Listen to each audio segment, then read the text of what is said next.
اکبر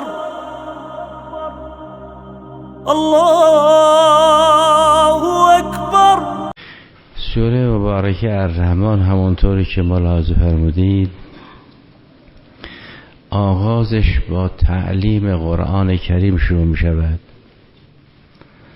4 مطلب را در این بخشای اولی اشاره کردم. یکی این که المعلوم ما هو، که ما چه چیزی رو یاد بگیریم. فرمود قرآن معلوم است، شما باید در علوم قرآنی تلاش و کوشش کنید. اون معلم ما که الرحمن است قرآن را درس میدهد، پس معلوم قرآن است. چه این که به خلیفه خود انسان کامل اسمای خود را که اون حقایق عالم است تعلیم داد و علم آدم الاسماء کلها. پس المعلوم هو القرآن. دوم هنر هست، اون دیگه علم نیست. ادبیات علم نیست، هنر هست. منطق علم نیست، هنر هست. ادبیات اینی که آدم مواظب زبانش باشه، چی جور حرف بزنه. منطق آنه که مواظب ذهنش باشه، چی جور فکر بکنه. منطق میگوید به این که باید طرزی نتیجه بگیرید که صغرا و کبرا و اصغر و اینها با هم هماهنگ باشند. خود منطق فن است، هنر است، علم نیست.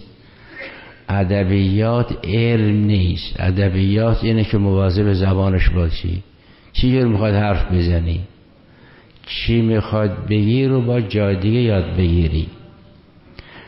اگر بخواستی فقه یاد بگیری، اصول یاد بگیری، حکمت کلام یاد بگیری، اما وقتی میخوای حرف بزنی باید مواظب زبان باشی، کجا مرفوع باشه، کجا منصوب باشه، کجا مجرور باشه، کجا مفتوح باشه، کجا مکسور باشه، کجا مضموم باشه.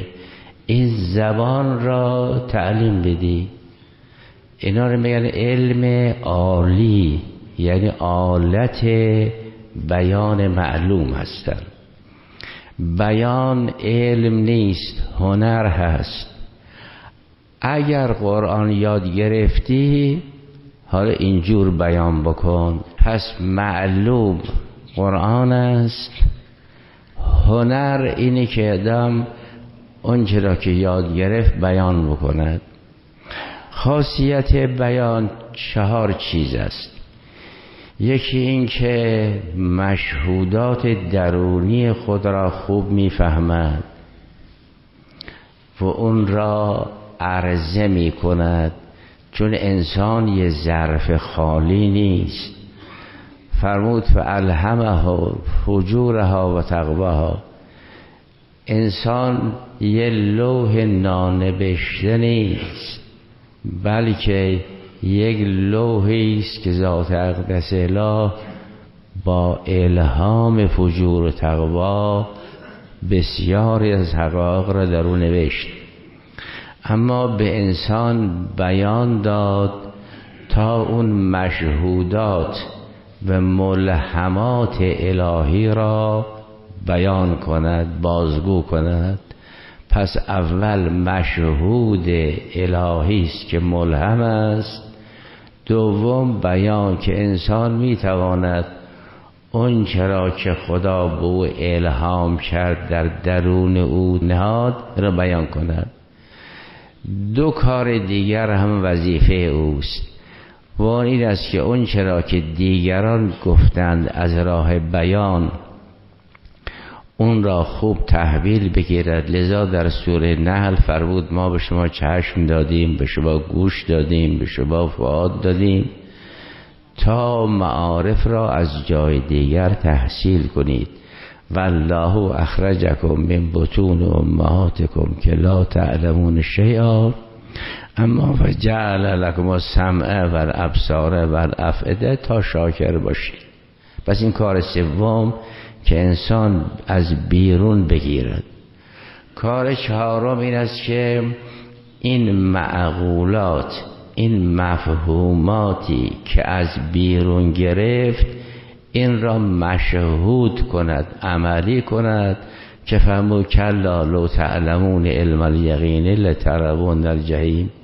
اگر اون چرا یاد گرفتید عمل بکنید، همکنون که در دنیا هستید جهنم را میبینید، بهشت را میبینید، آینده را میبینید. این مال اون هدف نهایی است. حالا کی به او میرسد کی نمیرسد مطلب دیگه است. پس بیان هنر هست، علم نیست. علم قرآن است. پس ما یه معلوم داریم، یک هنر تبیین اون معلوم، اون یا با بنان است یا با بیان. بنان را در سوره اقرا بیان کرد، فرمود اقرا و ربک الاکرم الذی علم بالقلم. بیان را اینجا ذکر کرد که فرمود علمه البیان.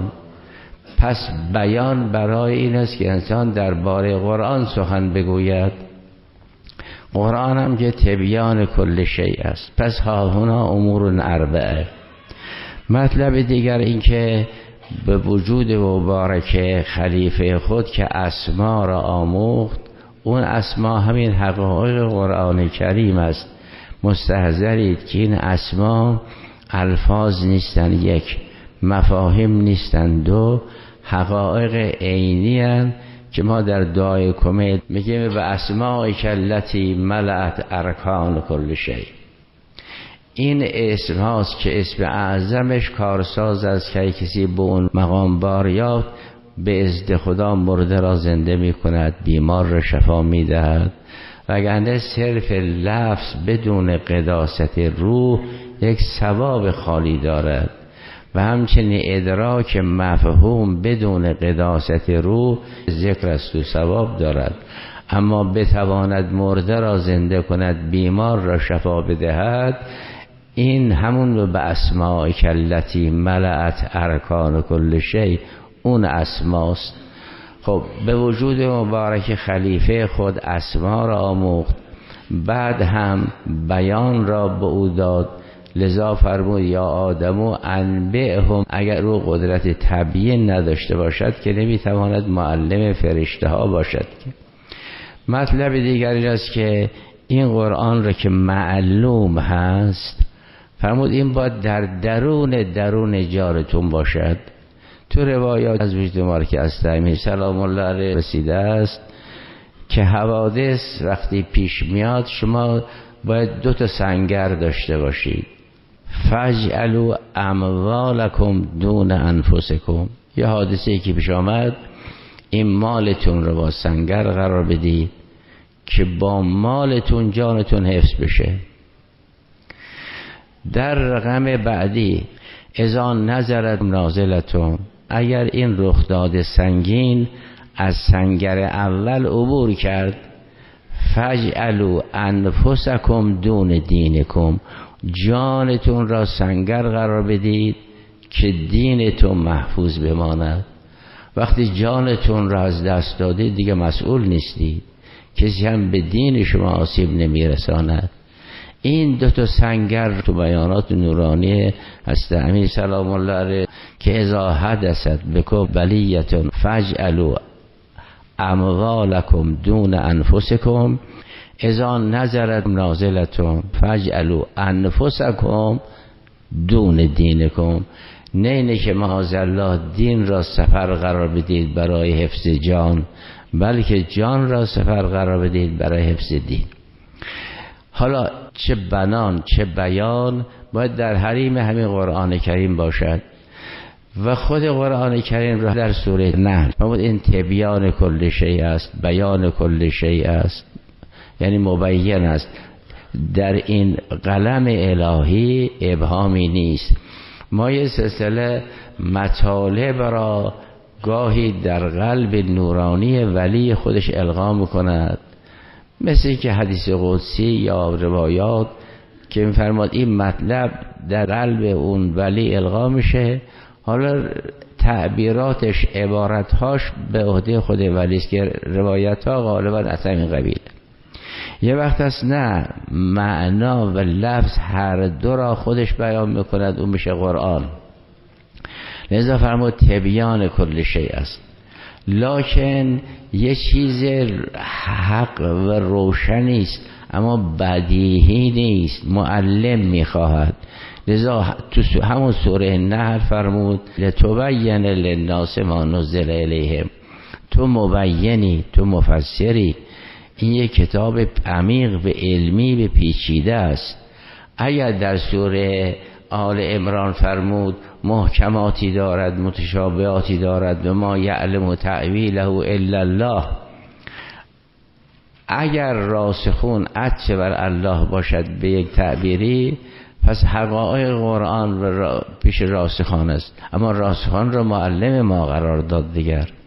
پس این که فرمود الرحمن علم القرآن، معناش این نیست که بدون واسطه کسی بتواند مجاز باشد بگوید که حسبنا کتاب الله، چون همون خدایی که معلم قرآن است برای ما مدرس فرستاد، برای ما مبین فرستاد. همون لتبین للناس ما نزل الیهم، معارفی دارد، محکماتی دارد، متشابهاتی دارد.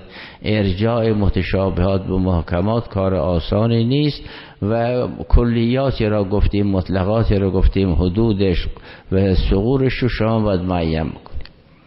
مطلب دیگران است که در قرآن کریم رژیم ارباب و رعیتی را بالقول المطلق نفی کرده. یه ارباب و رعیتی اقتصادی بود که به لطف الهی رخت بربست، اما ارباب و رعیتی فکری و علمی کم بیش هست. گاهی دامنگیر حوزویان است، گاهی دامنگیر دانشگاهیان است. فرمود ما این کتاب رو فرستادیم، معارف فراوانی درش هست، شما زحمت بکشید یاد بگیرید، اما رژیمتون رژیم ارباب و رعیتی نباشد، مقلد پرور نباشید. خوشتون نیاید که کسی بی دلیل چیزی را از شما قبول بکند. برای مردم عالم ربانی باشید. این در سوره مبارکه آل عمران بحثش قبلا گذشت. فرمود ما این کار را انجام دادیم تا شما معلم مردم باشید و حقایق را برای مردم بازگو کنید و هرگز مردم را به خود دعوت نکنید. این آیه 79 سوره مبارکه آل عمران را ملاحظه فرمایید. فرمود ما کان لبشر ان یؤتیه الله الکتاب و الحکم و النبوة ثم یقول للناس کونوا عبادا لی من دون الله. ما به هیچ بشری، چه نبی چه غیر نبی، معارف را ندادیم که این معارف را یاد بگیره بشه ارباب طبقه دیگر، که مردم را به خود دعوت کنه، بگه این نظر منه، بگوید که از من پیروی کنید. ثم یقول للناس کونوا عبادا لی من دون الله. البته هیچ کس داعی ربوبیت ندارد که بگوید من ربم منه بپرستید تا این آیه او را بخواد نفی کند.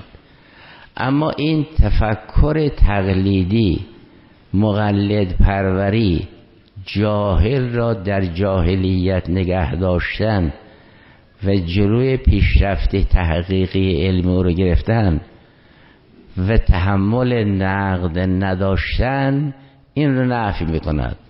فرماد به این که ما به کسی چیز یاد ندادیم. ثم یقول للناس کونوا عبادا لی من دون الله.